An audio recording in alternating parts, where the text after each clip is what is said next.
Hello everyone, welcome back to my YouTube channel. It's a great morning here from the south. My name is Chico and thank you so much for watching this video. Sa lahat po ng mga ka-OFW natin, maraming salamat po sa panonood. Isama na po natin yung mga kamag-anak, asawa, nanay, kapatid, mga kaibigan, jowa ng mga minamahal nating OFW na nanonood sa video na to. Maraming salamat po sa inyong panonood at maraming salamat po sa pag-participate sa comments section ng mga latest nating videos. Marami po ang nagtatanong at sinusubukan ko po talagang sagutin ang inyong mga katanungan sa abot ng aking makakaya. Ang ginagawa ko po pag may mga katanungan po kayong hindi ko po nasasagot, sinusubukan ko pong mag-research at gusto ko po kasing tama at konkreto yung mga sinasabi ko sa inyo, yung fina-fact check ko muna para naman hindi tayo mapahiya. Tama po yung nabasa niyo sa title, pero pag-uusapan po natin yan maya-maya. Meron muna tayong latest update mula sa Philippine Coast Guard kasi nga po yung mga impormasyon na binibigay po sa atin ng gobyerno, ng Philippine Coast Guard, ng Department of Health, minsan po aminin man natin o hindi, minsan nagbabago-bago po talaga kasi depende po yun siguro sa sitwasyon, depende po yun sa mga nangyayari, kaya meron pong mga nabago doon sa update na sinasabi ng Coast Guard. Kaya ito po babasahin ko na lamang po as is. Actually update po ito ng October 24, 2020 as of 1 PM, pero yung sinabi ko po sa last vlog ko po, wala pa tong ibang mga words na to, kaya gusto ko pong basahin para po sa inyong kaalaman. Ito po, for the overseas Filipinos who are scheduled to go home to the country, here are the swabbing stations that you can choose from the one-stop shop or OSS at NAIA. So option 1, according to OSS, the service of private laboratories is for non-OFWs. 4,500 pesos po ang cost ng swab test that will give results in not taking half a day or 12 hours. Kasi you remember, nung una nilang sinabi, kung gusto nyo lumabas kagad yung result ninyo within 12 hours, kailangan nyo magbayad ng 10,000 pesos. So yun po yung mga sinasabi ko dun sa comments pag nagre-reply ako. What if gusto kong 12 hours? So sinasabi ko na dapat magbayad ng 10,000 pesos. Pero ito po, klaro po itong sinasabi ng Coast Guard. The cost of the swab test will be 4,500 pesos. And then the result will come out half a day or 12 hours. Option 2 po, the service of Philippine Red Cross that can give results within 1 to 2 days is worth 3,500. So 2 to 2 days po, kailangan nyo pong magbayad ng 3,500. Ilalagay ko po yung link ng Philippine Red Cross sa description box para kung gusto po niyo magbayad online, pwede po. So PayMaya po ata or PayMongo. Hindi ko lang po sigurado kung ina-accept po nila yung mga international credit cards. I'm not sure po, hindi ko po kasi na-try yung services nila. So option 3, free of charge. Ito yung free of charge. Sabi dito is the swab test of government laboratories for OFWs. Because of the continuous improvement of the system these days, let's expect that we will receive results within 2 to 4 days. So parang hindi na hanggang 5 days. So 2 to 4 days po yung hihintayin ninyo after the swab sample collection. This waiting time covers the whole process from encoding to online issuance of swab test result, quarantine clearance from the Bureau of Quarantine. Tapos meron po silang important reminder dito. We want to clarify that this is the latest update that we received first in OSS, and our countrymen will be hoping that we are still going home to the country start today, ano po ito, as of 24th of October 2020. Ito pa, for our countrymen who went back to the country on 15th to 23rd of October 2020 who go a free swab test, the Bureau of Quarantine or BOQ will send your swab test or quarantine clearance using email address you registered at quarantinecertificate.com. We also remind the overseas Filipinos that maybe they are write and complete every detail. They have to write and complete every detail placed in the registration form before the swab sample collection to avoid possible delay caused by false or lacking of information. Thank you very much. So ito po yung kasagutan doon sa may bahay ng isang OFW at saka mga iba pang OFW na nagtatanong na wala pa rin silang nare-receive na resulta ng swab test. So sinasabi po ng Philippine Coast Guard, yung ginamit po ninyong email address sa pag-register sa quarantinecertificate.com, doon po isa-send yung resulta ninyong swab test doon po sa email na yon. Kaya make sure na yung email na ginagamit po ninyo ay active po. Yun po yung ginagamit ninyo talaga. So sana po naliwanagan tayo. So abang-abang tayo dahil sa mga susunod na araw, hopefully wala nang mabago sa mga impormasyon na to. Pero kung meron mang mabago, subukan ko pong i-update kayo kaagad.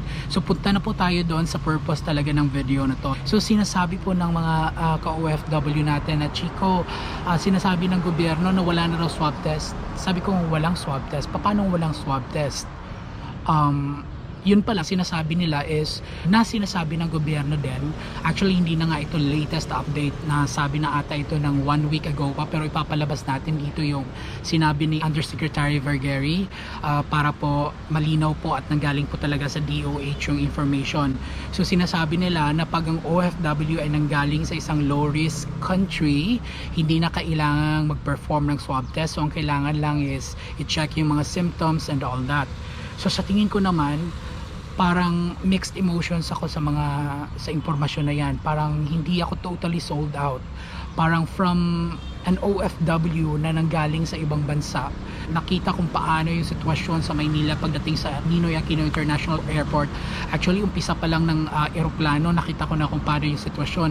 Kung napanood po ninyo yung video ko ng pag-uwi ko dito ng Pilipinas galing ng Dubai, wala po kaming social distancing pagdating po sa eroplano ng Philippine Airlines. Hindi nga po kami swab test bago kami umalis ng Dubai. So sa tingin ko, kung sasabihin mong low risk country, hindi na kailangan dahil meron na mga OFWs na nagdadala na ng PCR swab test result from their country of origin. I feel like parang you're taking a risk. Kasi hindi naman sa akin lang po ito this is just my opinion. Pwede po kayong hindi sumang-ayon sa opinion na to. So hindi po ibig sabihin na pag nanggaling ka sa isang low risk country ay wala ka ng COVID. Hindi rin naman siguro ibig sabihin na nanggaling ka sa isang high risk country, may COVID ka na. So parang it's going to be a very tricky situation.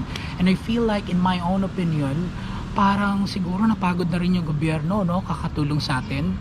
Kasi parang pinapasa na lang yung responsibility kaagad sa LGU Kasi yung LGU talaga sobrang, dito sa amin, alam nyo, talagang salang-sala. Talagang mahirap, stricto yung pagpasok dito sa community namin. Talagang 14 days of mandatory quarantine, kung 14 days of mandatory quarantine.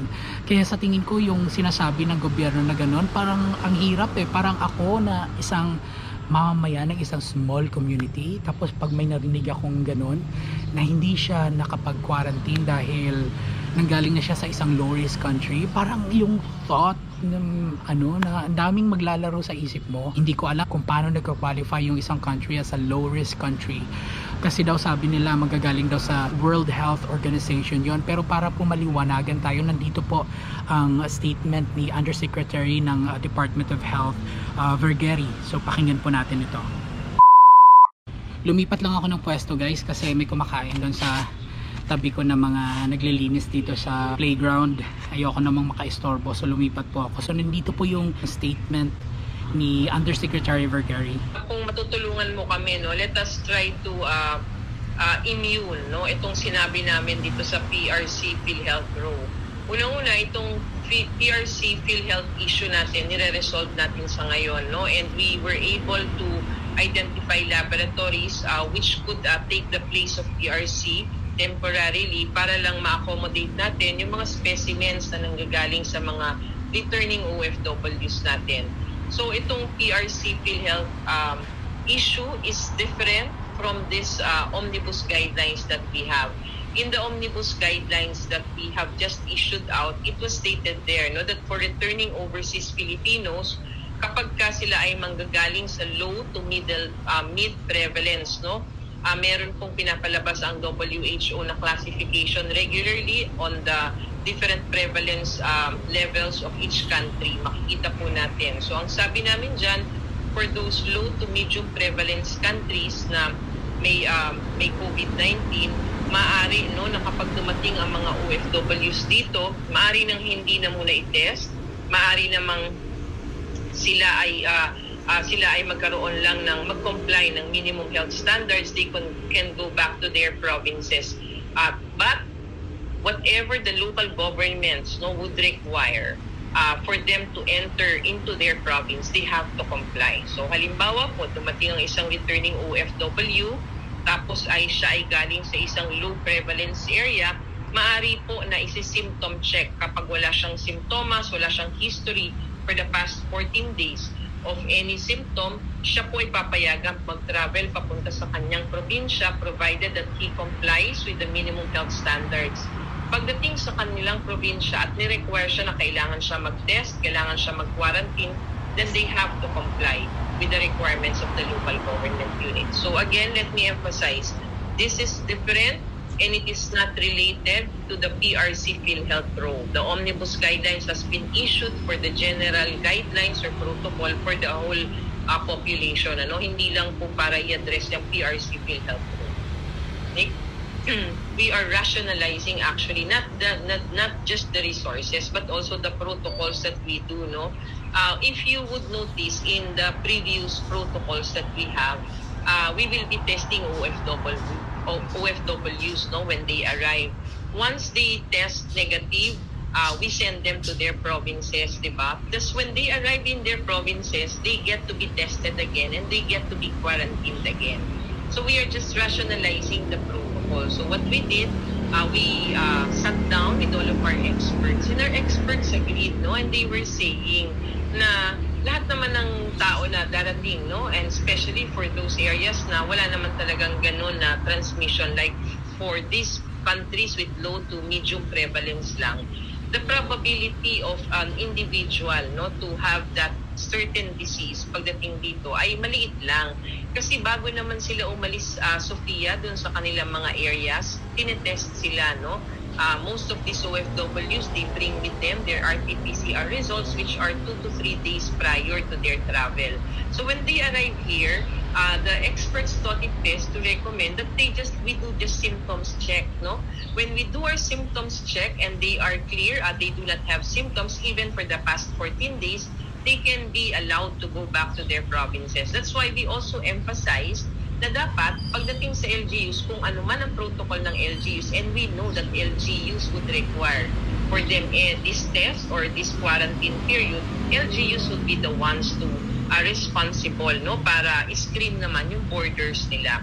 And one thing, Sophia, LGUs do not let just any person go inside their territory. Nakita mo sila ngayon kung gaano sila how they take care of their population. Talagang they screen everybody coming from the outside and they make sure that their protocols are complied with kung magpapatest sila or ika-quarantine ba ng ilang araw ang OFW. So that was really to rationalize the protocol at makita natin na hindi naman paulit-ulit at nagkakaroon tayo kasi ng mga bottlenecks dahil dito sa mga ganitong paulit-ulit na protocol. Okay mga ka-OFW, narinig po natin yung sinabi ni Undersecretary Vergeri na itetest lamang po yung OFW pagdating sa Pilipinas na nanggaling sa mga low-risk country at kung hindi nakitaan ng mga symptoms ay idediretso na sa mga LGUs. So ang sinasabi nilang mga low-risk countries, nabasa ko na ito po ay listahan ng WHO na ina-update every week. So wala akong mahanap na listahan ng WHO ng mga low-risk countries. So meron tayong listahan dito ng Philippine Airlines. Okay, so titingnan natin kung ano yung mga countries na sinasabi nilang possible low risk. So this list is from Philippine Airlines, mga kaibigan. This is in alphabetical order. Merong Algeria, Australia, Austria, Belgium, Brunei, Canada, China, Croatia, Cuba, Cyprus, Czechia, Denmark, Estonia, Finland, France, Germany, Greece, Hungary, Iceland, Ireland, Italy, Japan, Latvia, Lithuania, Malaysia, Morocco, Netherlands, New Zealand, Norway, Poland, Portugal, Slovakia, Slovenia, South Korea, Sweden, Thailand, Turkey, United Kingdom, Uruguay, tsaka Vietnam. So yun yung listahan ng low-risk countries na sinasabi nila, but this is a list from Philippine Airlines. So ano po ang sa tingin ninyo, guys? Ano po sa tingin ninyo itong balitang ito? Basta meron akong mixed emotions dito kasi sinasabi ni Undersecretary Vergeri na yung mga OFW, chine-check naman yan pag nanggaling sila sa ibang bansa. Meron naman yung PCR test. Pero alam nyo ba guys, nung nanggaling ako sa Dubai, wala akong PCR test. Although wala sa listahan yung United Arab Emirates. Pero sinasabi ko lang, pin-point out ko lang, nung nanggaling ako sa Dubai, ang ginawa lang doon is temperature check lang. So hindi kami ni-require ng swab test. At nung pagdating dito sa aming community, kasi sinasabi ni Undersecretary Vergeri na sinaswab test din pagdating sa mga LGUs. Hindi po, nung dumating pa ako dito, hindi po ako swab test. Quarantine lang pa ako ng 14 days, inobserbahan at nang walang lumabas na symptoms. After 14 days, cleaner na ako, nakauwi na ako sa aming bahay. Pero sinasabi nila after 1 week pa ako makakalabas. So in total parang almost 1 month din yung aking quarantine. So for me, sa akin na dumaan dun sa prosesong yon, pag sinabi mo sigurong ganon, hindi na siya dapat na dumaan sa swab test dahil nanggaling naman siya sa isang low to middle risk countries. Parang iba-iba yung naglalaro sa isip ko. Parang hindi ko alam kasi sa dami ng information na sinaksak ng WHO tsaka ng gobyerno, Department of Health sa mga utak natin, parang namuuna yung fear. Parang nagkaroon ka na ng takot ngayon. So every time na lumalabas ka, ako mismo parang talagang nag-freak out na ako pag hindi ako nakapagdala ng alcohol, pag hindi ako nakapag-mask. Alam mo yon, kasi sinasabi nila airborne. Ang daming mga lumalabas na mga theories kung paano magkakaroon ng sakit na coronavirus. Tapos eto sinasabi ni Undersecretary Vergeri, parang hindi naman daw ganun.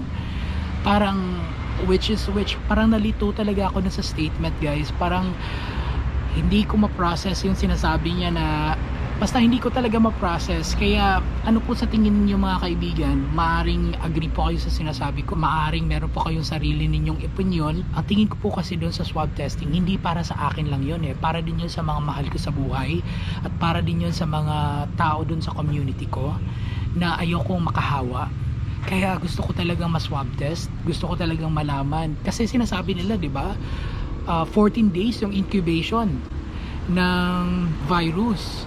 Paano yun kung hindi siya naglabas ng symptoms within 4 days na sinasabi niyo or 14 days na nanggaling siya, pero pagdating niya dito, doon siya nakakontract ng virus, pero after 4 days pa lumabas yung mga symptoms. Alam mo, hindi ako hindi ako yung doktor, hindi ako yung medical expert, pero yun kasi yung sinasabi ng impormasyon na nanggagaling sa WHO, nanggaling sa Department of Health. Yun yung mga pinagsasaksak nila sa utak natin. Kaya ikaw, marami kang nalalaman, sobra-sobra yung mga nalalaman mo tungkol doon sa virus. Parang ikaw talagang skeptical ka pagdating doon sa information yun. But I leave it up to you guys. Please leave your opinions on this matter. I know that we may have different opinions. Meron tayong mga iba-ibang opinion, pero okay lang yung magkaroon ng iba-ibang opinion guys. But let's just respect others' opinion. Ipalabas natin yung mga opinions natin sa comments box section. Wag lang tayong mag-away-away dahil hindi po makakabuti yun para sa atin.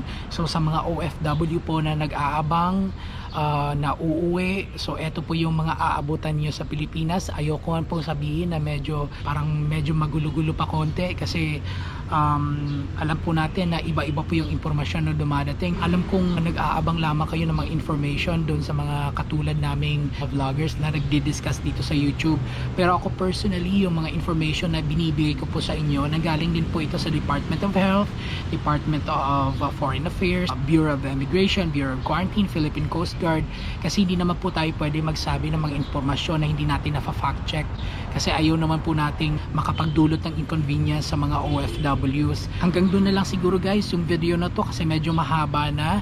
Kung meron po kayong mga katanungan, please refer those questions at the comments box section at susubukan po nating sagutin ang inyong mga katanungan. Meron din po tayong Facebook group na ilalagay ko po sa description box. Sana po maka-join kayo kasi doon po pwede nating sagutin. Kung alam po natin yung mga katanungan, pwede po nating sagutin. Mas mabilis po nating masasagot yung inyong mga questions. So far, nasa 51 members na tayo. So hopefully, dadami pa tayo doon. Mga OFWs na magtutulong-tulungan. Magbigay ng impormasyon para sa mga kapwa natin OFW. So I will see you guys in my next video. Sana po nakatulong ang video na ito. So spread love and not hate everyone. Love one another and stay safe. Bye!